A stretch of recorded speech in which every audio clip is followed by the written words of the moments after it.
let's talk rules of romance. What I'm saying when I say rules of romance, it's not how to write a romance novel.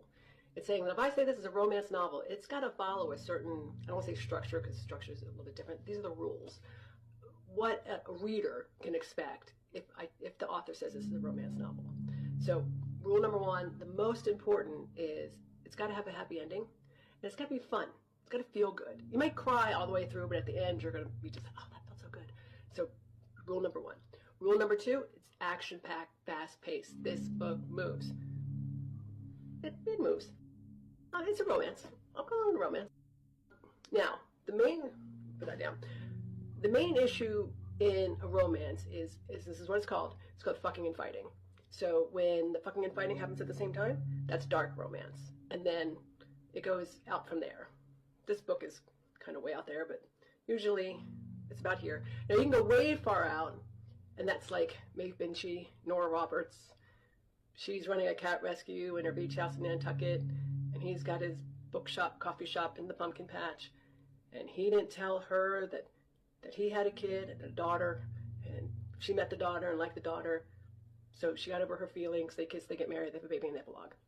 Still fucking and fighting, just very mild. On the other end of the spectrum is like Song of Ice and Fire. Now, there's tons of fucking and fighting. Some of it very disturbing.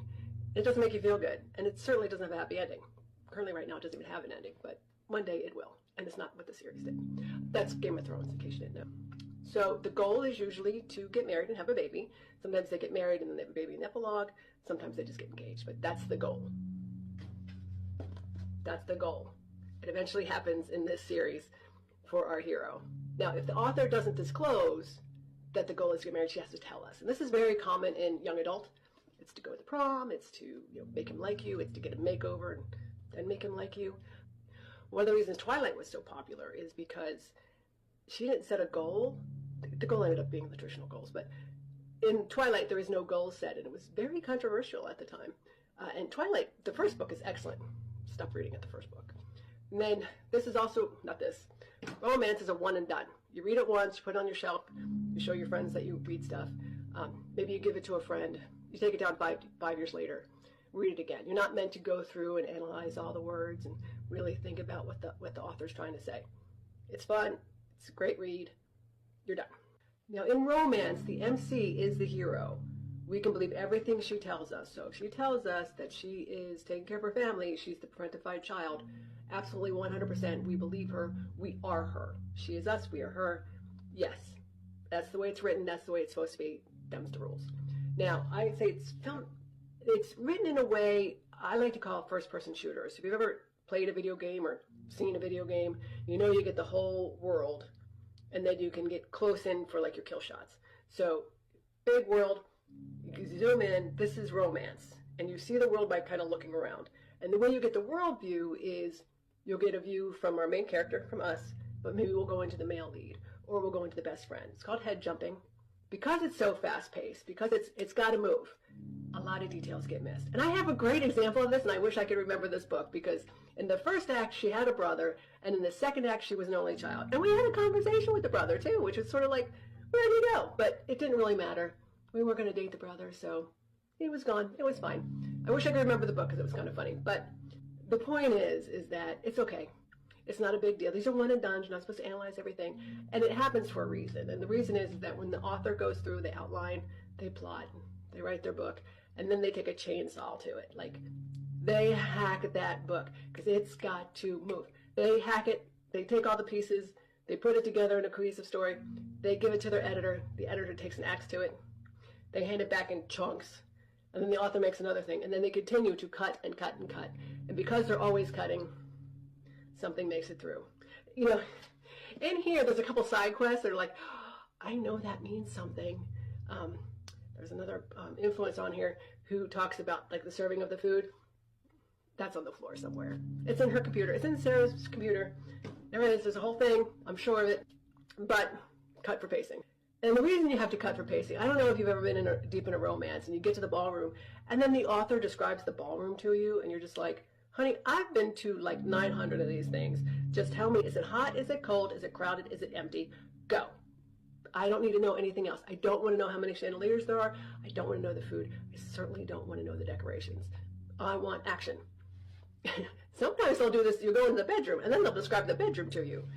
The way you continue a series is that once our main character gets married and has a baby, we follow the sisters, we follow the brothers or friends or whatever. That's how the series continues. And we'll see her every once in a while. She'll pop in, but the goal is to have a baby. So that's it until you turn 45 and find out what free time is and figure out how to make friends and get hobbies. About the rules of romance. Now we're going to talk about the rules of fantasy fiction. And when you read this with the rules of romance versus the rules of fantasy fiction, you're getting a completely different experience. All the characters are doing and saying the same things. It's a different book. It's why we fight. So these are the rules, just so you know, this is why no one can agree. So the very, very first rule is you can't break your own rules. Asterisk, unless you're Doctor Who.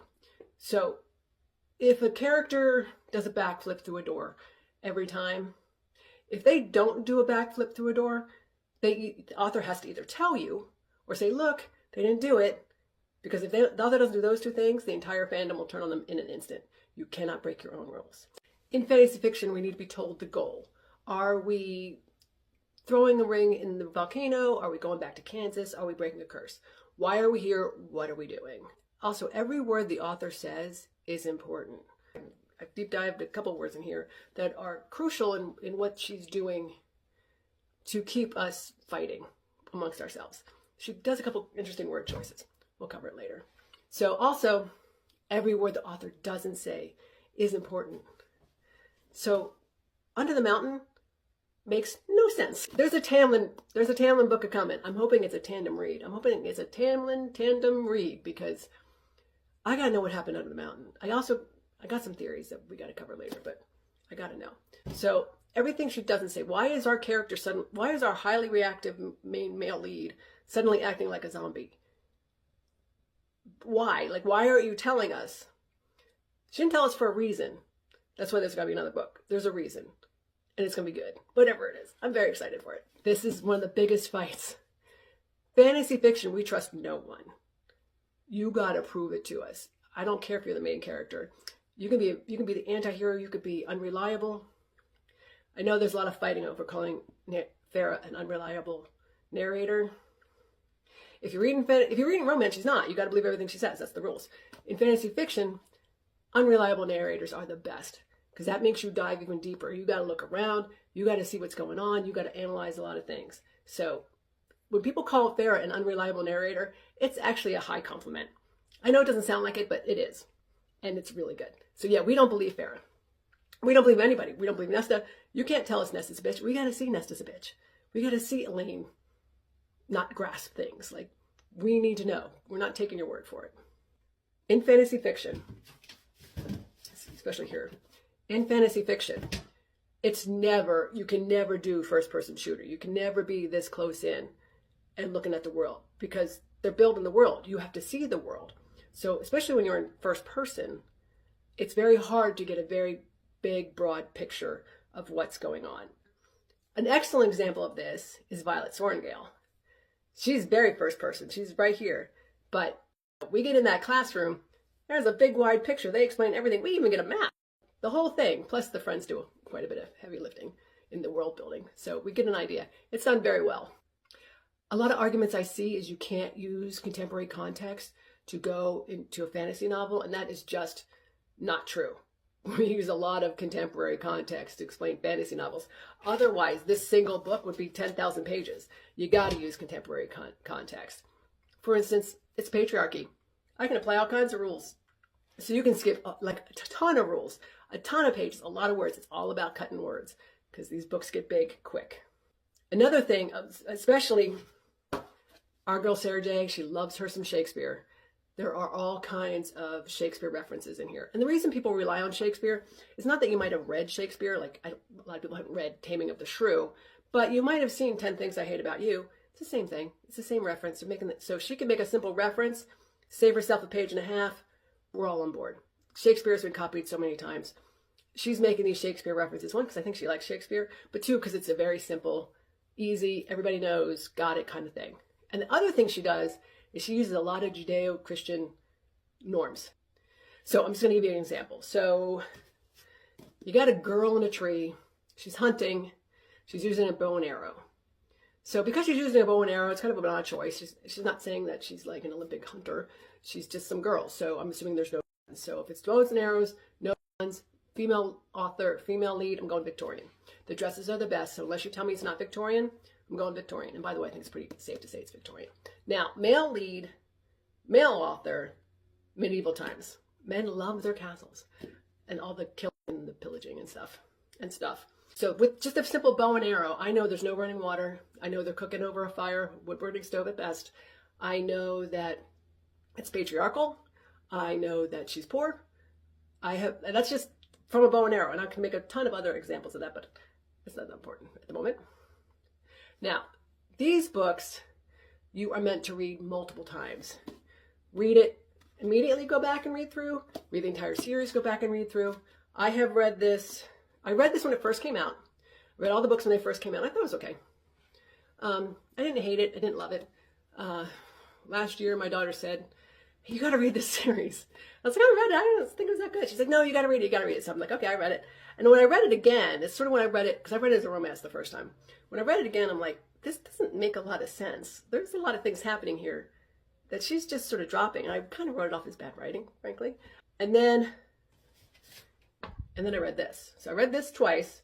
Then I read this. And I was like, wait a minute. This is some of the best character arcs I've ever read. So I went through, I did the audiobook. I did the graphic novel. I just did the graphic novel. Now I'm going through and I'm doing a total analysis, solely applying the rules of fantasy fiction to this. And by the way, it's a completely different book. You can see I'm at chapter 11 now, but I'm just going to do the first 1 through 3 chapters, just going over her home life or poverty, showing you how she's an unreliable character, filling in the holes. Even in the first 3 chapters, there's a ton of holes, but you can fill them in. She actually gives you the context to fill them in. So I'm going to fill in those holes, and you can see what I'm talking about.